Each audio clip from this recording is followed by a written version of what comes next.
great to see such a good turnout. I have to apologise to you as a physics body. I'm going to digress onto both physics and engineering aspects and do a bit of a lightning tour of the EPR in about 15-20 minutes tonight, but we'll no doubt have time for some substantial questions. I'm sure you're aware the EPR is a Generation 3 pressurised water reactor. You'll see quite contrasting designs tonight. It is quite different from the AP1000, which I think is more of a revolutionary design.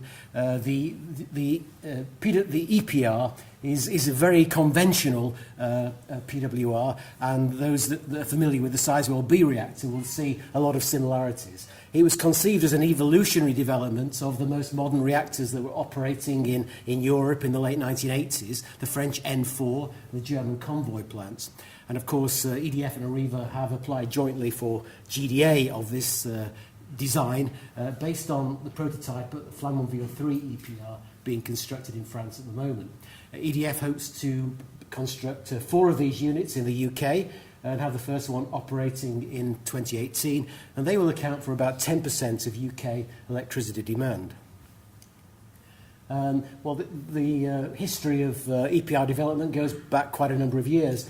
The project began in the late 1980s when Framatome and Siemens, which were then independent nuclear vendors in Europe, began collaborating on the development of a new EPR design for deployment in Europe in the 21st century. And the aim was to an evolutionary design that would combine the best elements, so they saw it, of the most modern PWRs then operating. A conceptual design was produced in 1993, 17 years ago now, and submitted for review by the French and German licensing authorities. And there was a long period of debate and design modification, which led to the construction of the first plant, which began in Finland in 2005. And 2 years later, a second plant began construction in France, which is the Flamanville plant, which is the prototype for our UK EPR design. And the same year, the construction of 2 units began in China at Taishan, and the following year, the French government announced the construction of a second EPR in France at Penly. Now, the EPR was seen as combining, by the designers, as combining the optimum safety and environmental features of the 2 predecessor designs. In particular, they wanted to achieve improved independence and segregation between the redundant trains of the protection systems. And they wanted a better balance between the prevention and mitigation of accidents, not really relying on safeguard systems and so much as trying to avoid occurrence of accidents in the first place. They wanted to achieve a high neutronic and thermal efficiency. We can talk more about that in a moment. And an improved containment design, a very low leakage containment in accident conditions. Also, they wanted improved aircraft protection and the provision of a global aircraft shell which would protect the reactor building and essential safety equipment against severe aircraft impacts.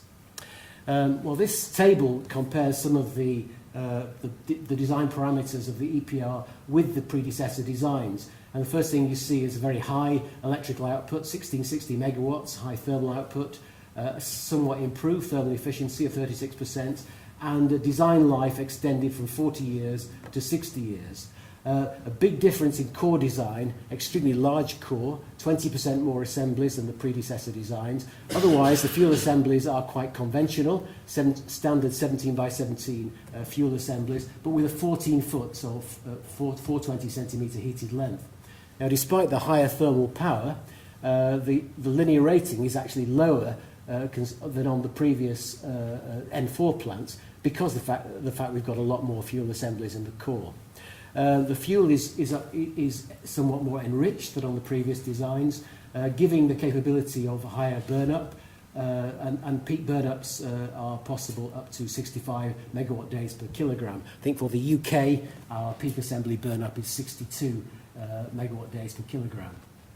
Core instrumentation is top-mounted, as in the Convoy design. All instrumentation comes in from the top of the reactor. There are no penetrations in the base of the vessel, and despite the longer life of the reactor, the neutron fluence is actually lower or comparable to the previous designs due to improved shielding and other factors which I'll talk about in a moment. The design is very much based on quadruplication, fourfold redundancy in the safety systems, and you can see here the emergency feedwater system consists of 4 independent trains. There are in fact 6 diesel generators, each with a capability of providing emergency power to the reactor. Larger fuel pond cooled by 3 cooling trains, and the component cooling water system also in 4 trains, as is the essential services water system. So very much a 4-train concept. This figure shows the layout of the reactor. This is a very big reactor. It's got a high thermal electrical output, but it's also extremely heavy. There's something like a million tons of steel and concrete in one unit. It requires a very large site and a lot of materials to construct. But 40 of these units could supply the entire electrical demand of the United Kingdom. The fuel assemblies are quite conventional. It's a 14-foot heated length as opposed to 12 at Sizewell, but otherwise 17 by 17 fuel on a square lattice array, fuel diameter 9.5 millimetre, and I think very familiar to PWR experts. Now, moving on to safety and environmental performance, so really I'll begin with the larger core. You can see compared with the evolution of core size compared with the earlier French designs and the extra assemblies that make up the EPR core. The fuel is uranium oxide at 5% enrichment, an average discharge burn up between 55 and up to 65 gigawatt days per tonne. It's designed really for long cycle lengths, 1 to 2 years. For the reference plant, the cycle is 1.5 years. And it has capability to burn mixed oxide fuel as well as uranium oxide, but no plans for mixed oxide plutonium fuels in this country. The large core promotes higher neutron economy and more economic fuel management, and that's partly due to the fact that as we get a larger, smaller surface area to volume ratio on a larger scale, we get less neutron leakage. You can see a 10% reduction in the surface area to volume ratio, but it's also partly due to the fact there's a new component in this design, a heavy stainless steel reflector between the core and the core barrel, which improves the neutron economy. And this figure shows the heavy reflector on the outside of the core. It consists of a series of forged rings which sit one on top of the other, located by keys. There are no bolts in this structure, and there it's up to 30 centimetres thick, and there you can see that the cooling flow holes in one section of the reflector. Now this has the effect of both reducing neutron leakage and also protecting the vessel from neutron fluence, and thus helping to achieve a longer life for the vessel. Now, as the linear rating is somewhat reduced, even though the core power is high, this actually allows a slightly higher peaking factor in the core, and that has the benefit of allowing us to put more highly irradiated fuel assemblies, these green assemblies, on the outer core ring, which helps to achieve a higher burn-up, and it also helps to protect or to shield the pressure vessel against neutron damage. And with the improved economy, the neutron economy of the EPR, we think we can generate the same output with 3% reduction in the number of assemblies used over life. The nuclear instrumentation is quite interesting.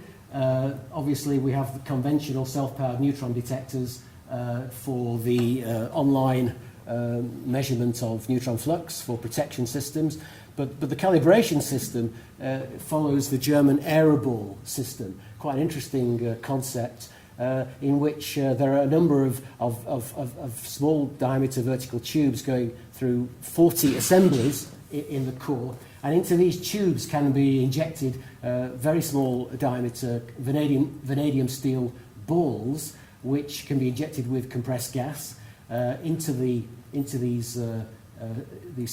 airable tubes.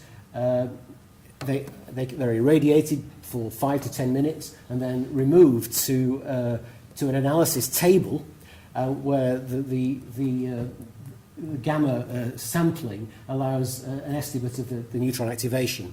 And from that, a flux profile from within the core at 1,500 locations can be constructed in about 10 minutes.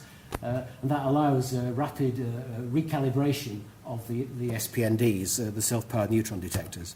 And this shows one of the airable probes with its column of steel balls, which can be injected and analysed automatically, providing accurate flux maps at powers above 30% of the rated power. The reactor pressure vessel consists of super large forgings, a reduced number of forgings, which results in a reduced number of vulnerable welds. And you can see the instrumentation tubes coming in through the upper head and no penetrations in the lower head, which helps to avoid risks of leakage. That is a picture of the nozzle forging, very large forging, which I think can only be manufactured today in one factory worldwide. The reactor circuit is a conventional four-loop circuit, but there are some inherent improvements in this in the circuit design. The main components, the reactor, steam generators, pressurizer, have a higher volume to power ratio, and that gives the plant slower responsiveness in transients, particularly in power coolant mismatch transients, where the pressure rise are rather lower than we get in previous designs. Also, the higher volume of coolant in the pressure vessel and the design of the crossover loops ensure that there is no core uncovering in small loss of coolant accidents. We also have obviously improved mitigation of accidents in shutdown conditions when there's a loss of residual heat removal, because there's just more water in the reactor, giving more response time to take corrective action. Safeguard systems generally consist of 4 duplicated trains for the injection system, emergency feed system, component cooling water system, etc., which allows one train of each system to be removed at power for maintenance. And the safety trains are geographically separated in 4 separate concrete buildings, which gives improved protection against common cause failures such as hazards like fire, flood, or aircraft impact. This cutaway shows the layout of the plant. These coloured buildings are the 4 safeguard buildings which contain the independent trains of the safeguard system. So it's a high degree of segregation between these buildings. The reactor building is a very substantial structure, one of the design features of the EPR. It consists of a pre-stressed concrete inner containment building surrounded by a shield building of reinforced concrete, which is the aircraft protection shell.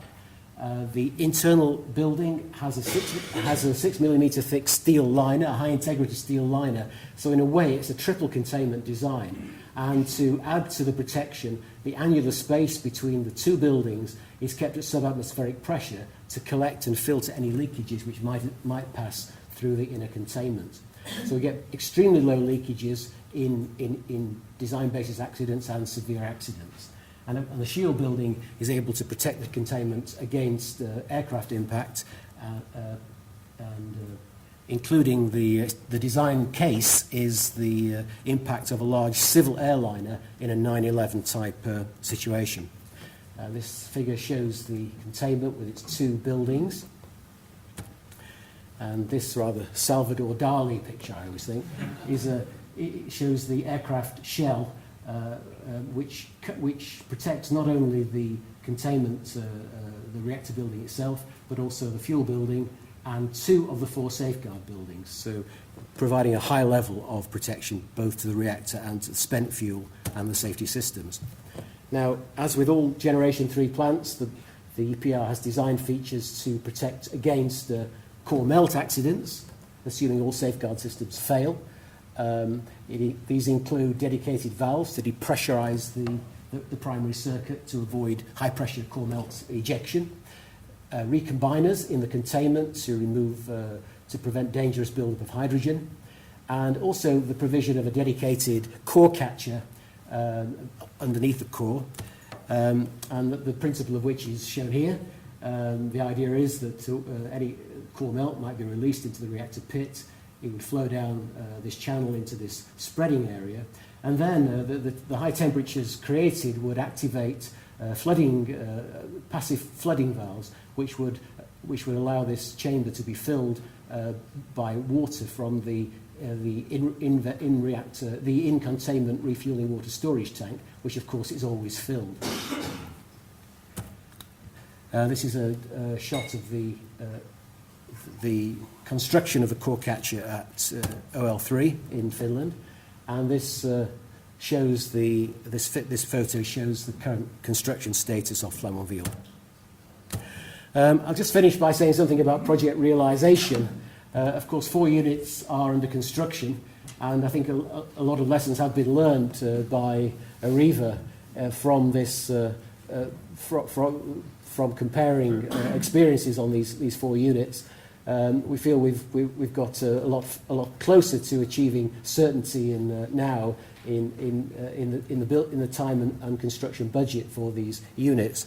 And to give an illustration of the lessons learned, this figure shows the man-hours involved in the nuclear steam supply system design and construction for the first plant in Finland, compared with what has been achieved in China in the plants 3 and 4 for up to the present time. For the same state of construction, the man-hours involved have reduced by times 5. And that similar gain is reflected in the construction schedule for the steam generators, where for the Finnish plant that took 61 months, but that's now been brought down to 34 months for the Chinese plants.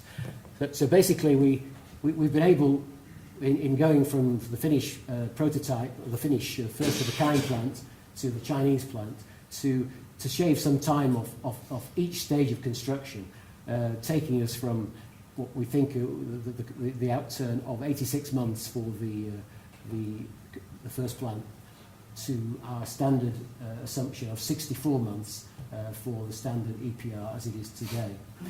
And I think that finishes my lightning tour, so thank you very much.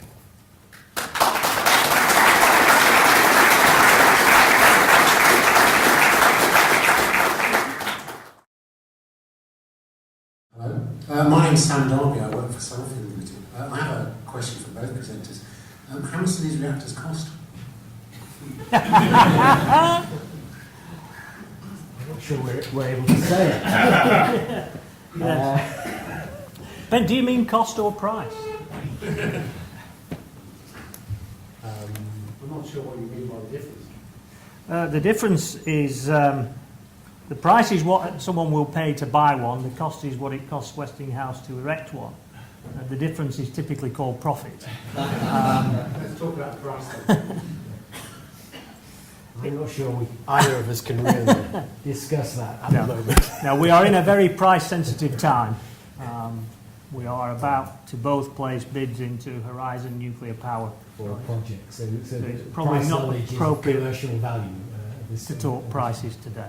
My name is Chris Holland from AMEC. I was just wanting to ask a question for both of you actually about your take on building the first-of-a-kind plant outside of the country of origin before it being licensed in that country as well, and some of the lessons that you've learned from that and good and bad experiences. I think it's been pretty difficult to build the EPR in Finland. I think that's recognised. Many unanticipated issues arose due to application of local technology, local standards of reinforcement bars for the concrete containment, local standards of concrete, aggregate, and many of these factors did have resulted in delays in construction.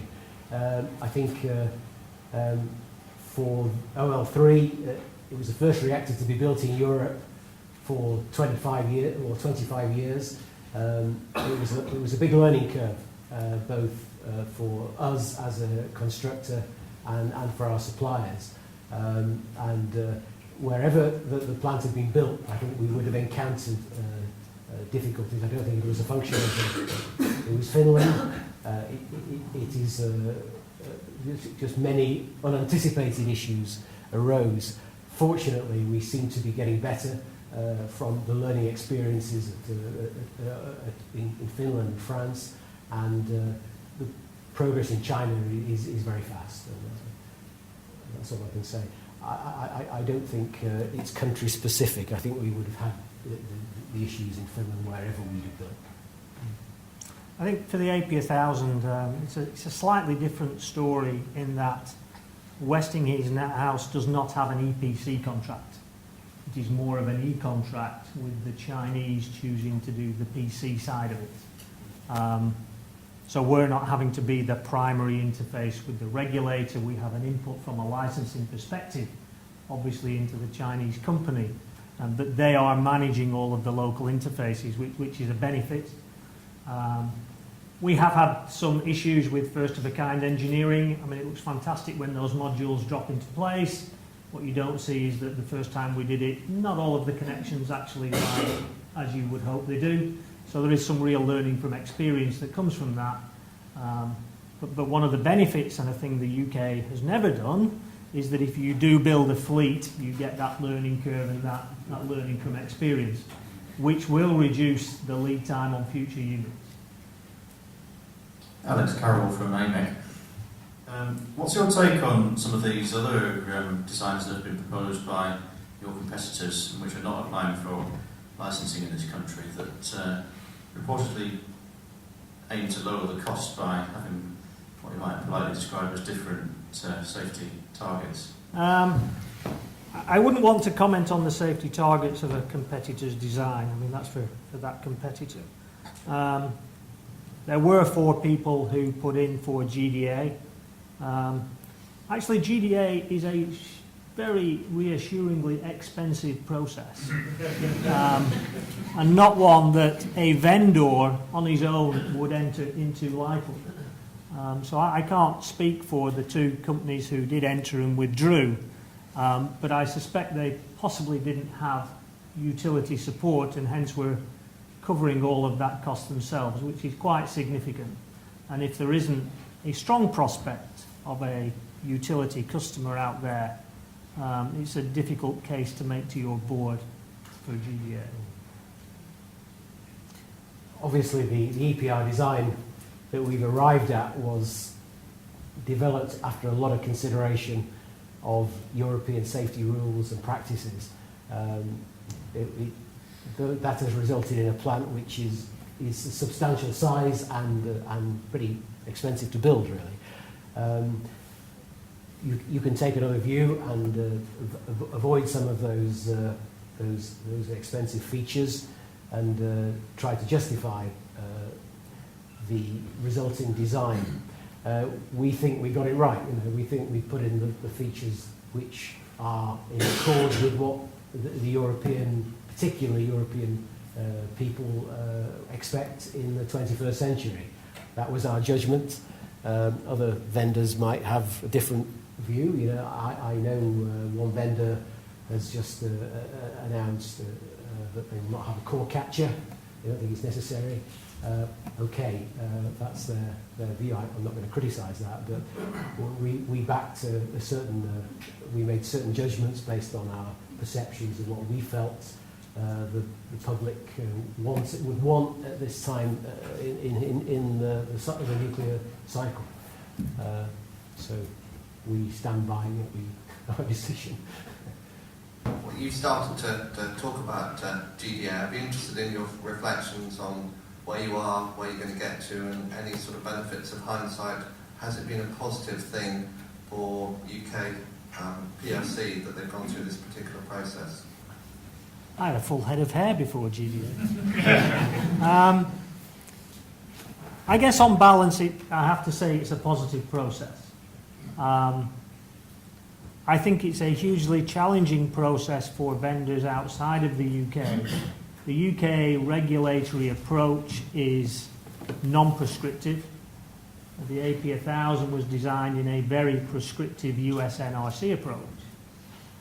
So that's quite a challenge for me to persuade my colleagues that it's not a matter of do this calculation, get this result tick, when the regulator just sits there and says, well, show me it's safe.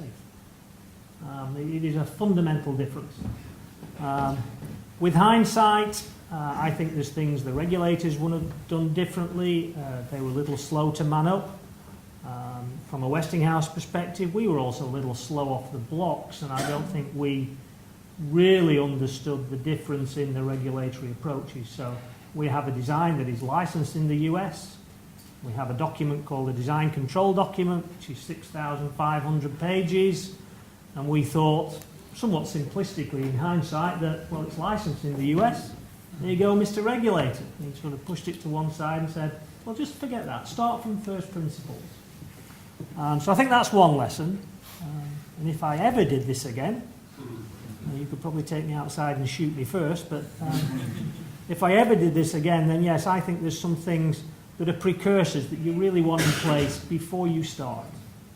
One is you need a strong UK base, you need a strong understanding of the UK regulatory regime. You need a lot of senior level backing because it is an expensive process. I think another of the positives, though, is the regulator has been more open publicly about the process. Whilst we can agree and disagree on some of the words he uses, I think the fact he puts out a quarterly report, which is open, it's balanced, it's clearly not a competition, but it gives a view on both designs. I think that is a good step forward for the UK. Certainly concur with the statement about the difficulty of licensing in the UK without a prescriptive set of regulations to use. But that cuts both ways. In some ways it can be advantageous to justify novel features of a design which might be banned or forbidden in a prescriptive regime. I think something like GDA was absolutely necessary. There's a lot of information in the design of one of these plants. Somehow that's got to be conveyed to people who have to make a regulatory decision. You need a mechanism for doing that, and GDA has provided us with a route for transmitting a lot of information to the licensing authority. If we didn't have GDA, we would need something equivalent, because you've basically got a lot of gigabytes of information to put in front of people that have to make some decisions. So I think it is some process like GDA would always have been necessary. I think, building on the question we carefully avoided right at the beginning, there are two sides to this. One is you have to prove it's safe and it meets the appropriate safety requirements. You also have a utility and you have to demonstrate it's commercial. And one of the big risks is licensing risk. You know, the accountants will put financial numbers against accounting risk. And to start from scratch for a utility to say, I'm going to take that reactor and go with it through licensing, I think the risk is quite enormous for a design outside of the UK. So I think it's an absolutely vital one of the sort of 5 or 6 steps that the government has put in place as precursors that the private sector will determine, that government will put the enablers in place to allow those decisions to be made on a sensible timescale. Thank you. David Kingham from Tokamak Solutions. I wonder if you could each comment on what you think are the major constraints to increasing the uptake of nuclear power, either in the UK or worldwide. Is it safety? Is it nuclear waste? Is it cost or sort of cost policy uncertainty? Is it security? Is it proliferation? Or is it some sort of horrible combination of all of those? I'll have the first start. I think it depends which stakeholder you are. I think if you're a member of the public today, it's probably safety. But if the lights went out, it will probably be security of supply. I think if you look in the UK with the fossil that's coming off the bars, European emissions directive, towards the end of the next decade, we either have to build new gas, with whatever impact that has on global warming and all that good stuff, or we have to put some new nuclear in. Clearly, economics in the UK, because we have a privatised industry, is a huge factor. Availability of capital will be a huge factor. These plants are, we're talking many billions. There aren't many companies that can build that off the balance sheet. So, government putting in place, you'll have seen in the press, things on carbon pricing or a renewables obligation. For the commercial case of one of these plants, there's the cost, but there's also the revenue stream. And the revenue stream today is probably a bigger variable than the cost in terms of the way the electricity price fluctuates. So I think it depends what stakeholder you are, where we are in time as to what that answer is. I think our perspective is that really it's cost which is the decision maker. We feel in terms of safety, I think security, you mentioned safeguards, all those problems are soluble waste. We feel these are soluble issues, and certainly there is, in many European countries, good public acceptance of nuclear. So we're not really facing major political obstacles. It really is the ability of investors to raise these large amounts of capital, which is probably, to us, the barrier which prevents more nuclear plants being built. Whatever we say about the environment and carbon, in reality, investment decisions are usually driven by economic considerations, sadly. But that is life. That is just the way things are. I think you mentioned spent fuel. I attended the opening of the Environment Agency consultation on the two designs. And there was a very broad parish of attendees, some really good debate and discussion. The major issue amongst that group was, does the UK have an answer to spent fuel management? And, the radioactive RWMD, Radioactive Waste Management Director, formerly known as NIREX, that issue seemed to be on most of the public's minds. I think they accept the concept of nuclear as a generator, but do we have a waste solution in the UK? Hello, Nigel Dorr, Fraser Nash Consultancy. We do a lot of work at present for the present generators on life extension and lifing issues. Clearly, as the designer, it's into the actual operator's hands to a large extent, but how much consideration has been paid to, for example, the Magnox stations have had quite noticeable life extensions on Wilbur and Albury, to the ability, because you state a 60-year life, and obviously the availability of data for your designs, especially for that length of time, is, should we say, low on ground. Okay. You say availability of data is low on ground. Yes, that's true, because I'm not sure the nuclear industry is yet 60 years old. But in terms of the AP1000, the reactor pressure vessel is not a new design. It's in use. The steam generators are not new. They're in use. The fuel is not new. It's already in use. So it is an evolution of a lot of what we believe are our best in kind. Building on the life extension work that we've already done to stretch that design to 60 years. We have in the US a thing called the European Requirements Document, and there's a program in Europe called the European Passive Plant Program, both of which have significant utility input in terms of learning from experience, from their experience as actual operators into the design process. Yes, I think I would challenge you on that statement that we don't have the experience. The French are pretty well 100% nuclearised. Their power system. They've got 58 plants running. They've been running them for over 40 years in some cases. And all right, they've not run one for 60 years, but they're pretty clear on the ageing mechanisms that they've got. They have a pretty good understanding of how these plants age, and they can make extrapolations. And so I think you can be pretty confident how these structures and these components will behave over a period of, 60 years compared to the operating experience that we've got is not such an extrapolation. No. So I think we can be pretty confident. I know PWR operators around the world are talking about extending the lifetime of RPVs to 70 or even 100 years. These are plants that were designed perhaps for 30 years. So I think with a technology like PWR, we can be pretty confident that there is good durability, and even if we've never actually run one for a century, yes. It looks like we're going to achieve that. Mikhail Greznovich, Technology Solutions.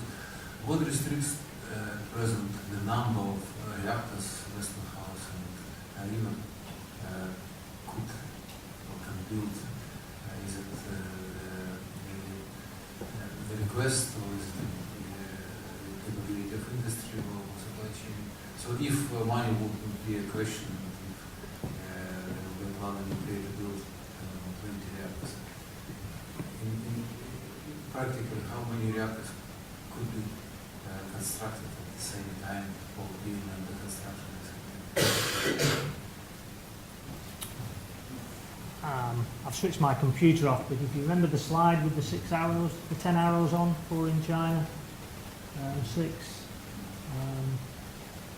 We believe we could start 4 a year. I can't do the sums in my head, however, how many that would be going on in parallel. Today I would say the limiting issue is probably the supply chain of some of the larger vessels, forgings. It's for EPR 1000. Yeah. For how many No, that's currently our... view? Yes.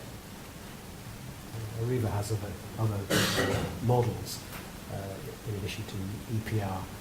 We don't envisage we'd run up against supply chain issues with realistic levels of demand. Yeah. We think we can satisfy UK demand far beyond what is proposed currently. I agree for the UK, but if you look at what's happening in China and potentially what might happen in India, for example, there will be a requirement for more supply chains to open up. Now, with China and India, they will naturally open up their own internal supply chains. But there is a lead time to those coming on stream, because they're pretty big investments. The previous government did agree to put some money into Sheffield Forge Masters. Unfortunately, the new government decided against that. But that would have created another supply chain for some of the large vessels. So it can be done, but there's quite a significant lead time to it. Hello, Laurent Mehmet from AMEC. I would have a question for Areva. You said that EDF do not plan to burn MOX in their EPR in the UK. What is the reason behind that? It's been excluded from the licensing basis for the plant. There is no justification of practice has excluded MOX. It hasn't really arisen in terms of UK nuclear policy as a possibility. Why it is, I'm not absolutely sure. But I can offer a guess. New nuclear is quite a significant challenge politically anyway. And to include MOX in that, when we currently don't have a plutonium strategy, might just be the straw that broke the camel's back. So I think it was excluded because we didn't have a plutonium disposal strategy. We haven't burnt MOX commercially in the UK. I think it was a prudent political decision not to put it on the table. It's probably walking before, Yes, or before absolutely. you decide to run. Stuart Perrin from Price National Consultancy. In the past, UK designs, well, that's my question. In the past, for British reactor designs, the design authority has been typically held by the operators. Now, this is probably a question for the requesting parties, for the operators. But what plans do you have for transferring knowledge across, such that the site licensing condition for sufficient knowledge can be met? Okay. As part of the GDA process, there is a requirement for the requesting parties to outline how they will transfer knowledge into the utility. Bizarrely, I think it's in TAST 077. I just happened to be reading it last week. And that talks about the role of the intelligent customer and how that applies when it is a vendor from overseas. So we have programs in place that we would institute with any future utility, which would ensure that we transfer design authority capability to them. They can build an intelligent customer capability that we are then retained for our design background. It's a good idea for the machine. I also think we should remember that the potential operators who are going forward in the UK actually have an awful lot of knowledge already. They usually, Horizon, for example, is really part of, is a daughter of two very large power companies who have a fantastic exemplary record in nuclear plant operation and operating PWRs not too dissimilar from the type that we're offering. So I don't think really there'll be any problem for those organisations like that to establish a design authority to satisfy the UK regulation. They could probably teach the UK a few things, in fact, about nuclear management based on their own domestic experiences. So I don't think there's too much of an issue in the context we're in. And in fact, the future utilities have been extremely helpful as part of the GDA process. They've supported Westinghouse in attending technical meetings with the regulators. If asked, they will offer their views, and it actually does give some comfort to the regulator. There's not just a vendor making the case, but the utilities are supporting or building or help construct that case. So that's seen hugely positively by the UK regulator, and I think is another positive aspect of the GDA process. It has engaged the future utilities as well. Thank you. Hello, I'm Vera Hazelwood. I'm from the Smith Institute for Industrial Informatics and System Engineering. I have two quick questions for both speakers. So first, how close are you to fully completing the GDA process? And second, Keith, you mentioned that you expect the first EPR to operate by 2018. What are your plans for starting constructions in the UK? And the same question for Simon. I know you didn't mention any timescale, but I wonder if you have something in mind. Thank you. I'll start on that. The timescale I quoted was the timescale of EDF, who have declared that they hope to be operating the first Hinkley unit in 2018. To do that, they really need to place the first nuclear concrete early in 2013. And by that we mean really the first concrete of a nuclear island. That is not the first concrete that is laid on the site. In order to achieve that, they will really need to begin site work at Hinkley Point in early 2011, not too far in the future. However, to achieve license to put down the nuclear concrete, we need to complete GDA. We've not completed it on the schedule that was originally anticipated. The best expectation now is that we might complete GDA by the middle of 2012. I think that is the regulator's view. That will be absolutely essential from the point of view of EDF to achieve their 2018 their deadline for their target for generation. For achieving that, we have a number of issues still to resolve. We think, from our perspective, they're all resolvable on that time scale. Remains to be seen, of course. I think the 2012 end date is very, very important if EDF are to achieve their company's objective. I think for the AP1000 it's a slightly different story. The regulator will indicate in June 2011 on his original schedule where he is against the design acceptance certificate. He has indicated that both designs can get an interim DAC. If you go on their website, 10:30 this morning, they issued their quarterly report which confirms that there are no showstoppers, so they believe both designs are licensable. There will be, for the AP1000, a handful of issues which will go beyond June 2011. They will be resolvable. Until we really understand with clarity what they are, it's difficult to put a time scale on them, but I wouldn't argue with mid-2012, say another 12 months just to close those issues out. We don't have the luxury of an EDF partner with us, so we are currently in competition with Keith's organisation, with Horizon Nuclear Power.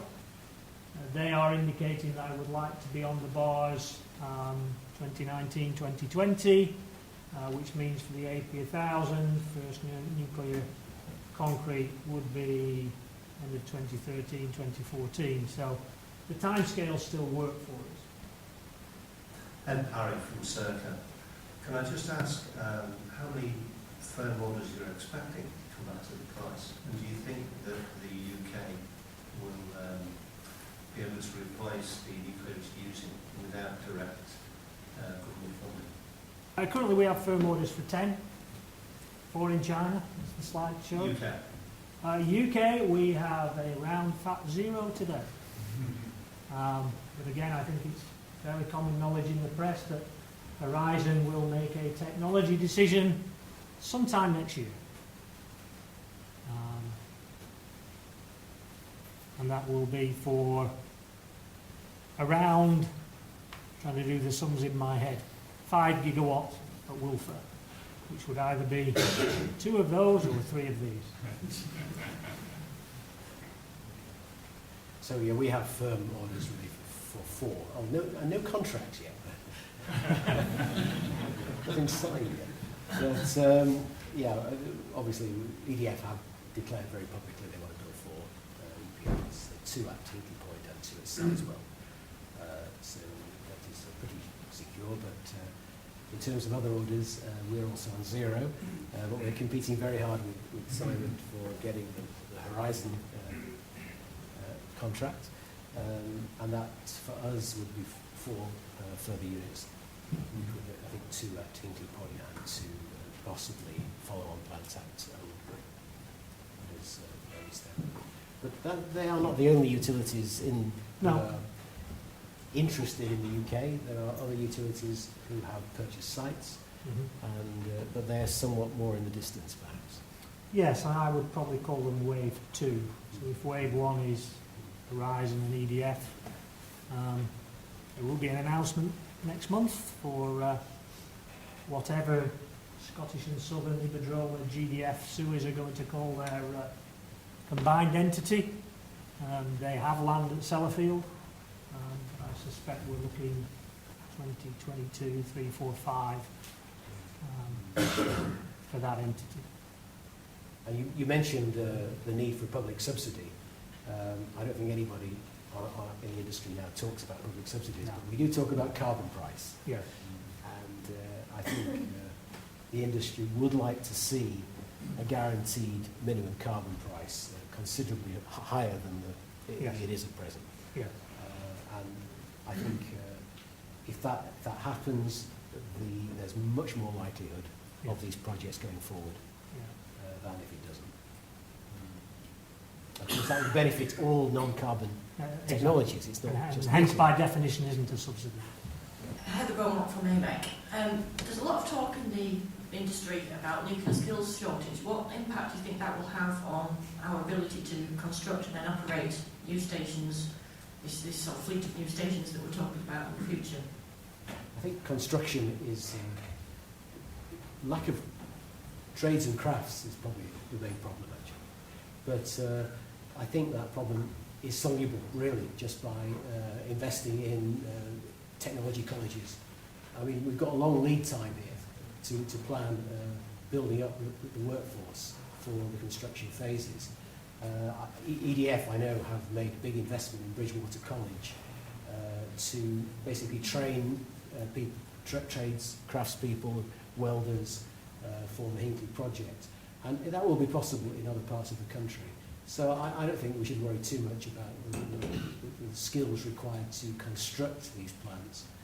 In terms of operation, well, they don't really need many people to operate, really, the plants. And we'll see people being released from the decommissioning reactors. Probably we'll be able to handle it on the timescales we're looking at. So I think there are a number of... it is a risk, there's no doubt about it. You look at the age profile, and it's no different here than it is in the US, where my parent company is. But there are a number of things established in the UK. Nuclear Skills Academy is doing some good work. The universities particularly have built up over the last 5 years significant numbers of people focusing in that area that 10 years ago probably didn't even exist.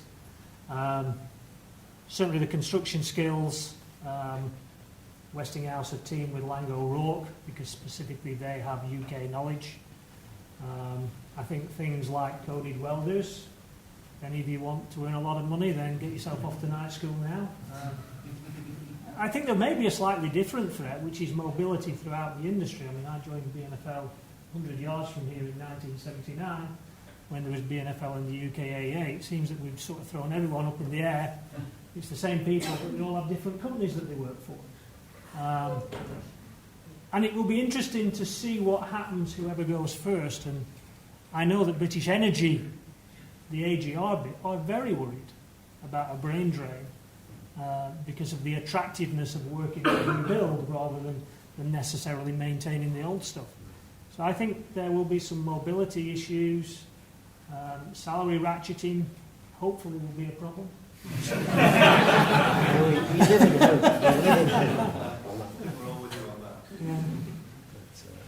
But I think that there was sufficient prescience a few years ago to start to put things in place. And I think it was a recognition that as we moved into decommissioning big time, we needed to upskill, but those skills are just as relevant in terms of understanding nuclear. So I think we're quite fortunate. Whilst it's a risk, we're quite fortunate to have a lot of the bases covered. Paul Leary from International Consultants. A question for Keith.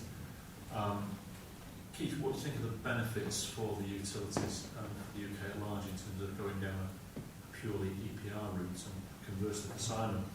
What are the benefits in having a fleet split between EPR and AP1000? It's a leading question. Obviously, I would say there are benefits to utilities in having a small number of designs. Obviously, the cost of regulation is more easily shared, and if you have a strong owners group, they can exchange information, feedback experience more easily. And the UK is not a large economy, and obviously there's some logic in having a limited technology choice, but obviously I am biased. I wouldn't like to squeeze anybody out of the market, especially Simon. If I step back and take my Westinghouse hat off, there's sort of two balances. One is clearly learning curve and economies of scale. As they demonstrated in Korea with series build, and there's a lovely curve that shows the first of a kind cost, and then you get real economies with repetitive operation. But you are then with one design, and if there's a common mode problem, then you've got a really big problem. Now, I'm pretty confident there won't be one, but I'm not an accountant, and accountants help make some of these big decisions. To have two technologies today, I don't think is necessarily the problem it might have been, because nuclear has gone global.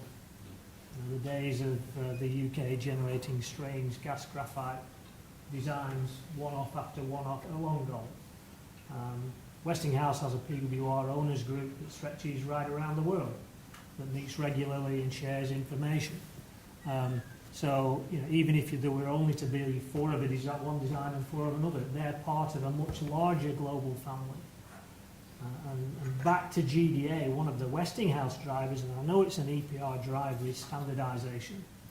And let's not have preferential regulatory engineering, because actually the benefits of a standard design in terms of global learning for experience are huge. Yes, I think the vendors all believe in international standardisation.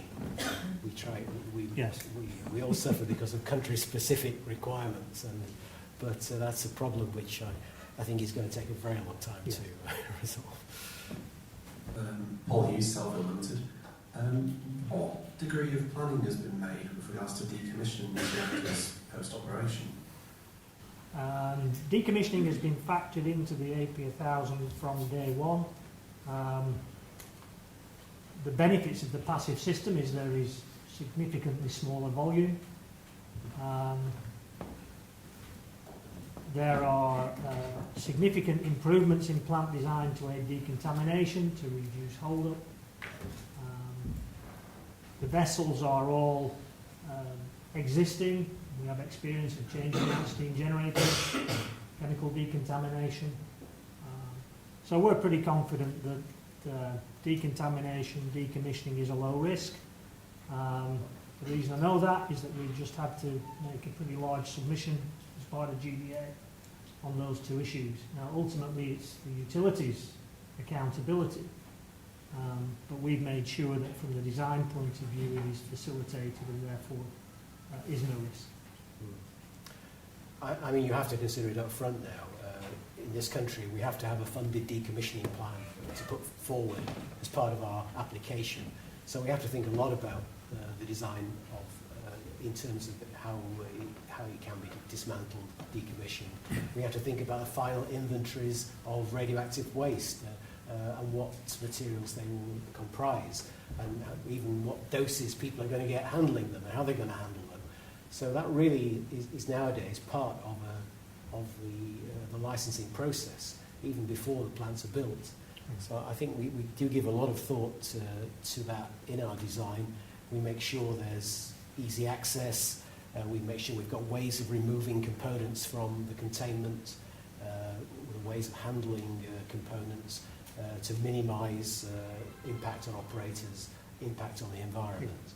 So I think a lot of thought's given to that question nowadays, perhaps far more than ever used to be the case. And we have taken some of these plants, the smaller 300 megawatts have been taken out of use, decommissioned, so we already have real-time experience. We don't have the issues that potentially you face at Sellafield with decommissioning a PWR. And the radioactivity inventories have come down a lot, yes, compared with 20, 30 years ago. Much less contamination there, much less volumes of contaminated materials. It's got a bit easier. Yeah.